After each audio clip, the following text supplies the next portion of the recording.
Have you ever made a Tinder and had no problems choosing the best pictures of yourself, but when it comes to your hobbies, all you can come up with is that you like to watch Netflix?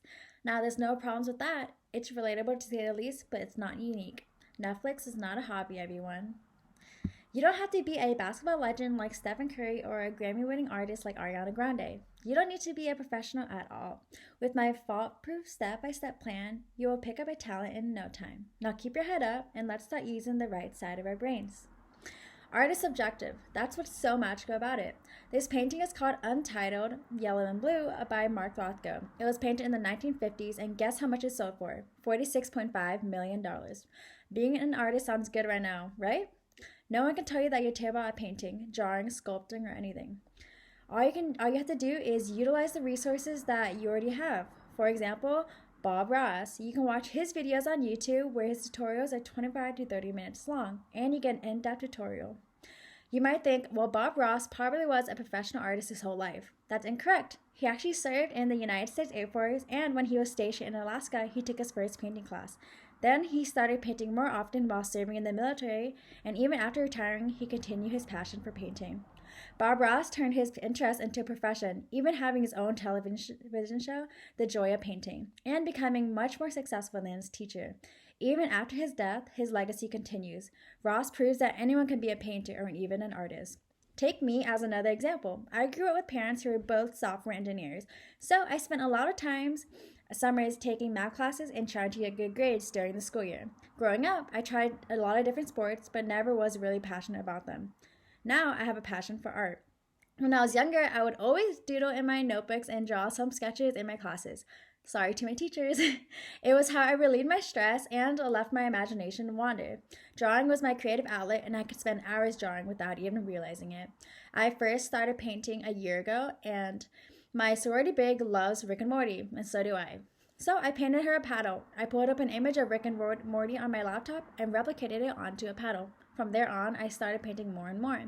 I started doing little landscape painting on flasks for fraternity formals. On the right, we see a simple snowy mountain, and on the left is a Patagonia logo. I had so much fun doing these cute, tiny paintings for my friends, and I started to venture onto painting onto canvases. This is when I began to take advantage of the free online resources that Bob Ross has made available to us. I watched many of his videos and attempted to follow his tutorials. I mostly favored his landscape paintings that include the sunset, if you couldn't tell. I fell in love with using vibrant colors, and these oceanic sunsets remind me of San Diego. So with little effort, I became an artist, and I found a new hobby. No one can tell me that I'm bad at painting. It's completely subjective, and that's what I truly love about art.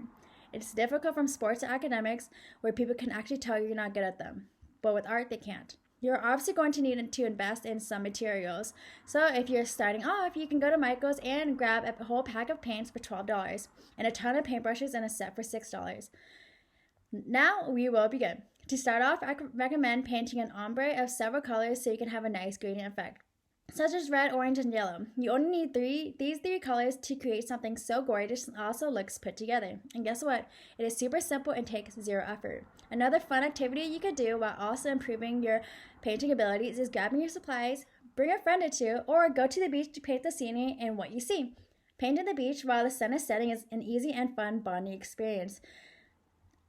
If you decide painting isn't your medium, I would suggest drawing simple sketches. One of my favorite styles is single line drawings, as depicted here. It is so simplistic and is also very appealing, beautiful to look at the same time, and also it can portray a ton of emotion. If those mediums don't work for you, you can also try out the visual arts classes UCSD has to offer. I personally have taken Visual Arts 3 and learned to work with trash and learned how to turn it into a visual arts masterpiece. Lastly, if you decide that visual arts is not working for you, poetry is another excellent example of an art medium that is subjective to each individual. So I took LTWR 8B, which is an introductory to poetry class, and those are my few examples. So conclusively, art is an amazing outlet for creativity, and every single person has a capability of being an artist. It is a great hobby for self-expression, and you can find your hidden talent in any artistic medium. Whether it be painting, sculpting, or writing, there is no incorrect way to self-express yourself. There are the things that you live for, and then there are the things that make you alive. So art is one of those things for me.